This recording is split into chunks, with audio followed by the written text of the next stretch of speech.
Assalamu alaikum. Welcome back to our weekly forecast of gold XUSD. So first of all, previous week के कुछ levels जो ये previous forecast की video है, और यहाँ पे हमने एक चीज़ जो है ना वो नोटिस किया था और मेंशन किया था, वो ये था कि यार गोल्ड ऊपर जाएगा लेवल जो मैंने सी का मार्किंग की है। तो इसका मतलब ये है कि ये जो एरिया है 2720 का जो एरिया है, यहाँ पे हम शिफ्टिंग तलाश करेंगे, उसके बाद सेल करेंगे और फिर नीचे आएगा। ठीक है, पर हुआ ये कि यार मार्केट में यहाँ पे H4 के अकॉर्डिंग लिक्विडिटी थी और वो पहले ग्रैब की, तो उसके वजह से आधे लोग जो है ना, आधे नहीं पर 80% लोग जो है ना वो सेल में हो गए। ठीक है, हमने ख़ुद भी सेल में एक दो सेल सेटअप फेल हो गए थे और मार्केट अपने लेवल पे गई, वहाँ पे अब शिफ्टिंग की, उसके बाद अब देखेंगे। अच्छा, सब उसके बाद न्यूज़ पे आते हैं कि यार न्यूज़ कौन से है।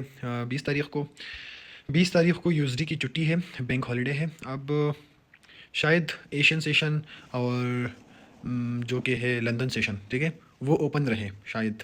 अब कंफर्म नहीं है कि यार इस दिन ये क्या होगा कल। ऐसा लग रहा है कि एशियन सेशन में मार्केट ओपन रहे, उसके बाद US सेशन पे ऑफ रहे, तो देखेंगे। बाकी 21 को कुछ ख़ास न्यूज़ नहीं है। 22 23 कोई अनएम्प्लॉयमेंट और को रिटेल की न्यूज़ है। उसके बाद जो है ना क्या है, USD की PMI न्यूज़ है। मतलब कि इतनी बड़ी इवेंट वाली न्यूज़ नहीं है, पर सबसे इम्पॉर्टेंट बात जो है वो है ट्रम्प की आमद। ठीक है, ट्रम्प जो है ना वो ऑफिस में आएगा और ऑफिशियली प्रेसिडेंटल जो ओहदा है वो संभालेगा, तो उसकी वजह से काफ़ी वोलेटिलिटी आ सकती है मार्केट में। वो स्टडी और टाइम के साथ साथ उसको देखना होगा कि यार क्या स्टेटमेंट आते हैं और वो मार्केट को किस तरफ जो है ना रन करते हैं। ठीक है, तो अब आते हैं अपने टेक्निकल लेवल पे। तो एक बात है कि यार ट्रम्प आएगा तो बिटकॉइन और क्रिप्टो जितनी भी करेंसियाँ हैं, तो वो सारे बूम होने के चांसेस बहुत ज़्यादा है कि यार वो बूम हो जाए। वो ऑलरेडी भी पीक पे है, पर और जो है ना मज़ीद वो बाई में जा सकते हैं। और उसके साथ साथ डॉलर भी जो है ना वो स्ट्रॉन्ग हो सकता है। डॉलर ऑलरेडी भी स्ट्रॉन्ग है, 108 पे डॉलर इंडेक्स है, 8-9 पे है, मज़ीद उसके स्ट्रांग होने के चांसेस है। ये फंडामेंटल की बात है, टेक्निकल नहीं। और उसके हिसाब से उसके हिसाब से जो गोल्ड है उसको सेल आना चाहिए फिर। ठीक है, गोल्ड पे सेल आएगा तो अब टेक्निकल लेवल भी देखेंगे। उसके बाद जो है ना ये अपने जहन में रखना है कि भाई गोल्ड जो है ना एक फंडामेंटल तौर पे डॉलर के स्ट्रांग होने की सूरत में गोल्ड सेल आ सकता है, ये अपने जहन में रखना है। बाकी अपने टेक्निकल जो है ना वो फॉलो करना है। क्या देखिए, डेली का कैंडल ये एक रेजिस्टेंस लेवल था। ठीक है, अच्छा रेजिस्टेंस लेवल था। यहाँ पे रिजेक्शन कैंडल एक बना है, एक यहाँ पे बना था, एक पहले बना था ये। ठीक है, पर ये दरमियान में था, इतनी अच्छा रिजेक्शन नहीं थी, इसने फ्लिप नहीं किया। और अगेन जो है ना गोल्ड अपने मेजर जो जोन है रेजिस्टेंस जोन वहाँ पे आ गया। उसके बाद अब रिजेक्शन कैंडल जो है ना लास्ट में फ्राइडे को क्लोज हो गए। तो नेक्स्ट कैंडल अगर वो फ्लिप करता है, वो मज़ीद सेल जाता है, तो फिर गोल्ड यहाँ तक भी आ सकता है और मज़ीद यहाँ से रिवर्सल कर सकता है। ये अपनी जहन में रखना है। अच्छा जी, तो अब हम चले जाते हैं H4 पे, 4 आवर के टाइम फ्रेम पे। क्या वहाँ पे क्या सीन है जी, तो ये है हमारे साथ 4 आवर का लुक। तो देखिए H4 में ये एक रेजिस्टेंस लेवल था, पर इतना स्ट्रांग नहीं था, इतना कमिटेड नहीं था कि यार हमसे यहाँ से कंफर्म सेल करें। ठीक है, अब कंफर्मेशन H4 के अकॉर्डिंग कब मिलेगी वो मैं बता देता हूँ।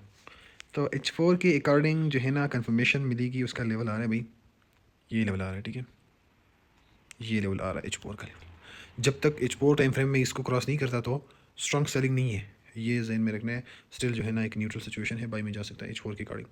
हम ट्रेड तो H4 पे नहीं करते, पर ये अपने जहन में रखना, अगर ये वंस क्रॉस करता है तो इसके बाद मार्केट जो है ना यहाँ तक चली जा सकती है। हाँ, इसको क्रॉस नहीं करता, यहाँ पे आ जाता है, उसके यहाँ से अगेन बुल कंटिन्यूएशन करता है, तो ये भी पॉसिबल है जब तक ये लेवल ब्रेक नहीं करता। ये पाइवोट है H4 की। अब आते हैं हम सबसे इम्पोर्टेंट M30।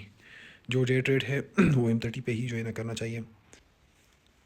अच्छा जी, तो ये हमारे साथ लुक है M30 का। ठीक है, ये लेवल बन गया भाई H4 का लेवल।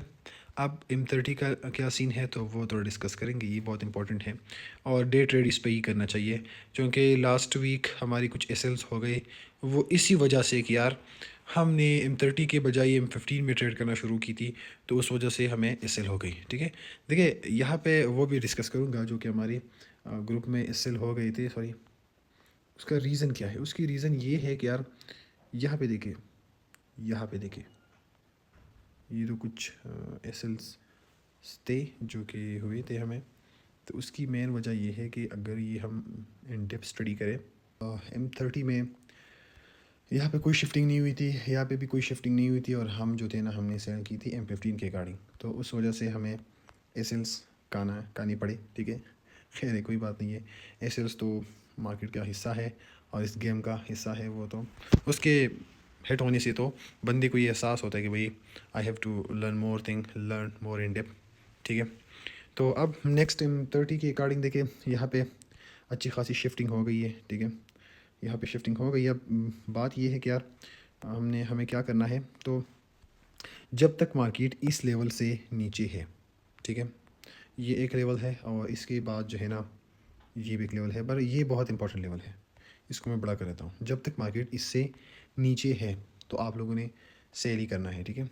हाँ, एक बात अलग है कि यार यहाँ पे H1 का भी जो है ना चेंज हो गया है। H1 का स्ट्रक्चर जो है ना वो भी चेंज हो गया है, तो ये भी पॉसिबल है। चलो हम ये लेवल ले लेते हैं।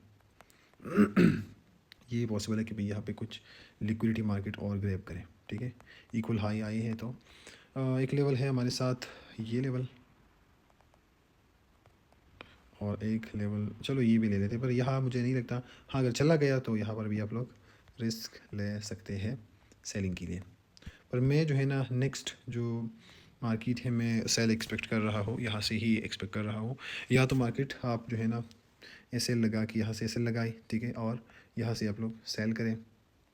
तो आई होप यार मार्केट सेल में ही जाएगी, ऐसा पॉसिबल है, और या तो ये भी पॉसिबल है। जब तक मार्केट इस 27-24 से नीचे है तो मार्केट सेल जाएगी। और फंडामेंटल भी यही बात है कि भाई ट्रम्प के आने की वजह से मार्केट सेल एक्सपेक्टेशन ज़्यादा है, ठीक है, सेल में एक्सपेक्टेशन बहुत ज़्यादा है। और हाँ, ये अलग बात है कि अगर मार्केट इस लेवल को ब्रेक करता है तो फिर आप लोगों ने रिस्क मैनेज करके मार्केट से निकलना है। अगर ये ब्रेक करता है तो फिर बड़ा स्पाइक भी आ सकता है, फिर तो ये स्ट्रक्चर सारा जो है ना डिस्टर्ब हो जाएगा जो अभी तक बना है। तो यही बात है कि भाई सेल एक्सपेक्टेशन है। और उसके बाद जो लेवल ये है, अगर ये लेवल बाद में ब्रेक हो जाए, ये तो वीकली फोरकास्ट है, टाइम तो लगता है इस पर।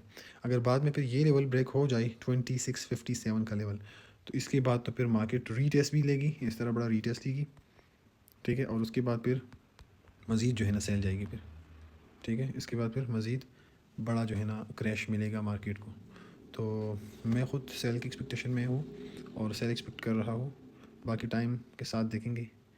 तो ये लेवल ब्रेक हो जाता है तो फिर मैं लॉन्ग टर्म सेलिंग में हो जाऊँगा फिर तकरीबन कि यार यहाँ तक जो है ना मैं सेलिंग में हो जाऊँगा। और जब तक ये लेवल ब्रेक नहीं है, ये लेवल ब्रेक नहीं है तो मैं एक लॉन्ग सेल में नहीं रहूँगा, शॉर्ट सेल करूँगा, शॉर्ट टर्म के लिए जो है ना मैं सेल करूँगा। और बाकी ये लेवल है। तो अगर मंडे को मार्केट ओपन रही एशियन सेशन पे या लंदन सेशन पे तो मैं ख़ुद सेल प्लान करूँगा। हाँ, देखूँगा मार्केट ओपन होती ही देखूँगा कि भाई कोई स्पाइक वगैरह तो नहीं आती। अगर नॉर्मल रही और अपनी जगह पे रही तो मैं सेल करूँगा। और मिनिमम जो है ना ये जो 90 का लेवल है या 80 का लेवल है तो 90-80 तक जो है ना मैं सेल को होल्ड करूँगा। उसके बाद फिर H4 के लेवल पे देखूँगा, अगर ब्रेक हो जाता है तो एक मज़ीद जो है ना मैं होल्डिंग पे चला जाऊँगा। अगर नहीं ब्रेक होता तो फिर डे ट्रेड करेंगे, जो भी मिलता है लेवल पे 30 के लेवल के अकॉर्डिंग वो ट्रेड करेंगे। और अभी तक मार्केट बहुत मैनिपुलेटिंग थी, बहुत जो है ना बेकार सी मार्केट थी, ख़ासकर फ्राइडे को। और नेक्स्ट मौसम भी सही होगा और ट्रम्प के आने के बाद मार्केट जो है ना हम अच्छा एक्सपेक्ट कर रहे हैं कि अच्छा मूव देगा और अपने हिसाब से मूव देगा, मैनिपुलेशन नहीं करेगा।